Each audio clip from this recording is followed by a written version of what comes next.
Hello and welcome to my channel. Today we are going to be talking about the infamous gay club serial killer. Yes, you heard that right. Herbert Baumeister. This is an absolutely insane and crazy story about a serial killer from the 1990s. Now, there is one absolutely insane part. I couldn't have guessed it if I wanted to, and it is a chilling discovery in this case. Now, I'm going to be showing you some pictures, and I'm also going to be clipping in some videos here and there. So this is going to be an interesting and fun story we are going to tell today. Now, make sure to hit the subscribe button so you don't miss any of the true crime, the gossip, the news, the drama, the tea. I do it all on this channel. So hit the subscribe button. It means a lot to me. Let's get into this chilling serial killer story. Let's go. This is a story of Herbert Baumeister, the infamous serial killer that lived on Fox Hollow Farms that is still up today, and I'm going to show you a picture of it in just a minute.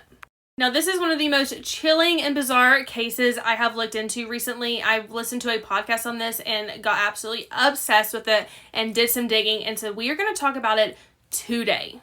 Now, this is Herbert Baumeister, and he was a family man by day and a horrifying serial killer of gay men by night. Now, you have to remember back in the 90s, being gay was not a thing like it is today, so just keep that in mind.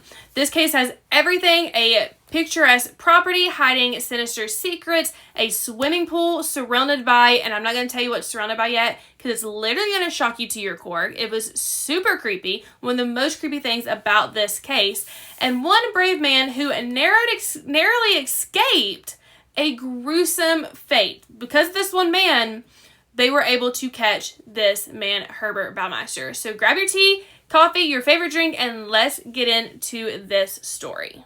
Herbert Baumeister seemed like your average guy on a surface. He seemed like the normal guy. Born in 1947 in Indianapolis, Indiana, he was the oldest of 4 children. Now, as a child, he did display strange and troubling behavior, including an obsession with death. Now, the only person that really ever did anything about this was his dad, and he was sent to a facility one time and one time only that we know of. The only thing was that he was diagnosed with schizophrenia in his teens, but never received proper treatment. Now, along with his diagnosis back when he was a teenager, there was a weird thing that people now bring up that didn't think it was really weird at the time, but now looking back, it looks like to be a sign of what could be a serial killer, because it was super weird. Herb Baumeister did an interview with the TV about a painting truck for the community, painting over a dead raccoon, but he didn't just talk about it. He got out of the car and took Polaroid pictures of this dead raccoon. I'm going to play you the interview here in just a second, but you can see this smile on this man's face. It is super weird to be talking about this dead raccoon that they literally painted over its head. It's super weird, but looking back now, people kind of see that as a red flag, as honestly, probably should. The Indiana Department of Transportation maintains over 11,000 miles of roadway, and we paint those miles of roadway each year, and this is just an isolated incident that happened. The drive-by striping, whatever. Herb Baumeister of Carmel saw it all.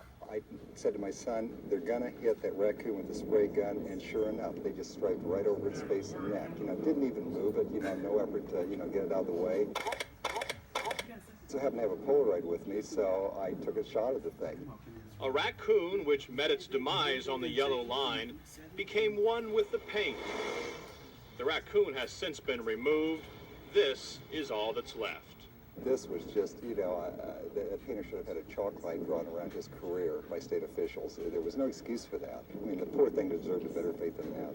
So just what is the explanation for this? For that, we went to the State Highway Department itself. Fast forward to his adulthood, Herbert appeared to have it all. He married his wife, Julie, in 1971, and the couple had 3 children. I could only find a picture of 2 of the children, but this is the picture that I have, so that's what we're going to show. Together, they opened a successful thrift store chain called Save-A-Lot, which made them financially comfortable, which is how they bought the farm. I want you to see how highly looked up to these people were. These people were very high up in the community. They had a lot of money, and I want you to see how secluded this house really was for him to be able to do this without anyone suspecting anything. So this is Fox Hollow Farms, the actual house. I also have a picture of the indoor swimming pool, which is super vital to this story. Now, this is allegedly part of the 15 acres of property that Herbert Baumeister hid and buried his victims in, that they found at least 11 bodies, but they think that he actually ended up killing way more than that. But this is the area that he would have done that to. Very secluded, very out of the way. Now, this is the driveway. That is also one of the big things about this, is the driveway was very, very long, and it was completely out of the way that you would know if someone was coming to your house, because they would have to intentionally make a trip up your driveway to get to your house. It was very secluded and out of the way, and I don't think that was by mistake at all, in my personal opinion. I think that he found this house secluded in the country by itself for this specific reason.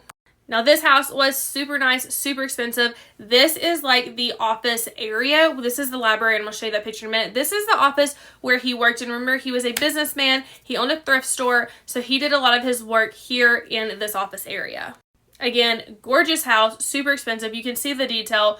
This house was nothing short of remarkable. This picture is literally chilling, because this is the indoor pool that we are going to talk more about here in just a little bit, that takes place where a lot of this ends up happening at.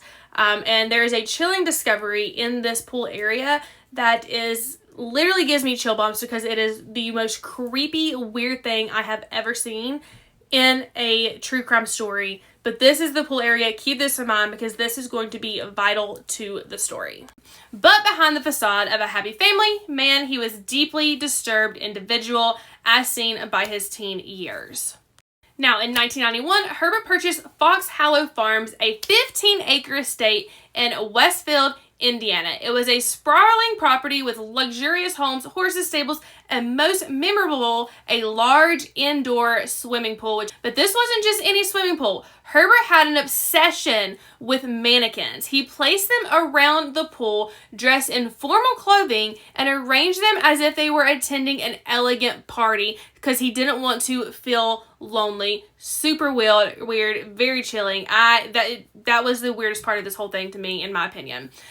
But this house in the pool was also a backdrop of something much, much darker. The pool area became the last place many young men would ever see, except for the one that did indeed escape.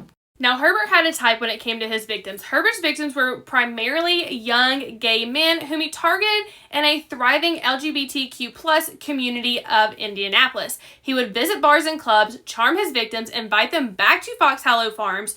Once there, Herbert would lure them to the pool area, and we all know this just because that one man that did escape, where his sinister intentions would unfold. Herbert's motive involved strangulation, an intimate and terrifying method. Many of his victims vanished without a trace, leaving friends and families desperate for answers, including one family that actually hired a private investigation, because back then you could not go to the police about a missing person until 30 days after they became missing.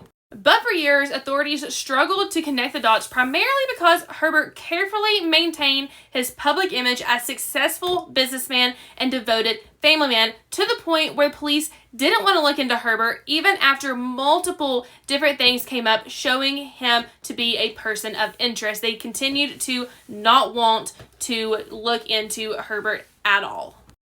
Talk about the hero of the story, the one man that actually escaped, Tony Harris. Now, I couldn't find a picture specifically of Tony Harris, but this is some of Baumeister's victims. Now, Tony had a terrifying encounter with Herbert Baumeister, and we're going to talk about that encounter now. Tony met Herbert at a bar and was invited to Fox Hollow Farms. Once there, Herbert began acting strange, suggesting games involving strangulation, which the authorities ended up finding out that was his main motive of killing his victims.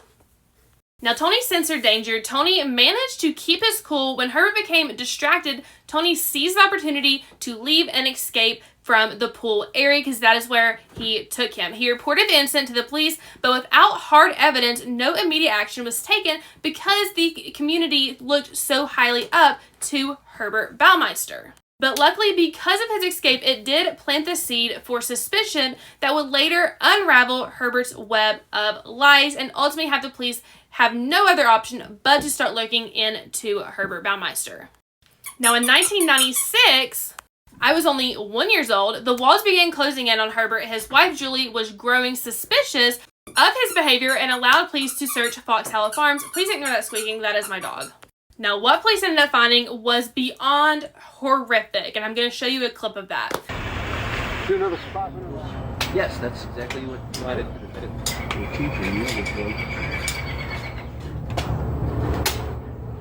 That's not the same. I think my is 9. I'm not even playing much. That's all right, buddy. Okay. I got your shoes marker now. Okay. At this point, the guess is anywhere from 3 to 5. 3 to 5. These could be bones that have been disposed of from the first 3 that we had, and maybe through another manner disposed of over in that direction. Or it could be that we have 2 more bodies that have washed down. Many of the searchers left about 4:30 this afternoon. They will return on Monday to continue to look for bones. Every one is a vital piece of evidence that can lead police to the identity of the individuals who died or were killed here. Scattered across the wooded area of the property, there were skeletal remains of at least 11 different men. Now, investigators do believe that Herbert killed many more, maybe even upwards of 20 different victims. The gruesome discoveries confirmed Tony Harris's story and exposed Herbert Baumeister as a ruthless predator. If it wasn't for Tony, I don't know if this man would ever have been caught.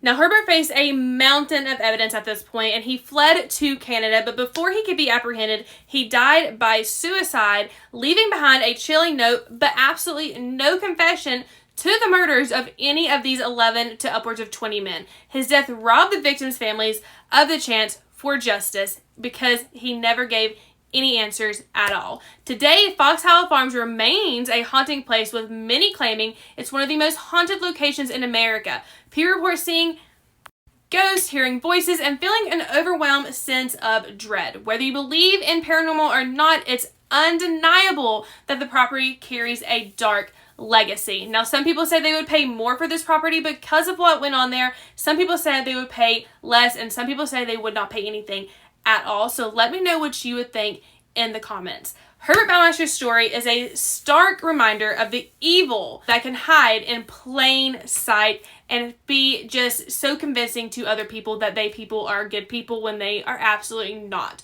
While justice for his victims remain incomplete, their stories live on as a cautionary tale about the monster and sometimes lurks behind the most ordinary mask, and the fact that we all need to be very careful, especially when going out. If you found this video insightful, make sure you like, comment, and hit that subscribe button for me. For many true crime deep dives, let me know your thoughts into this case, and let me know in the comments what story you would like to hear next. That is all for today, and thank you for watching. Bye!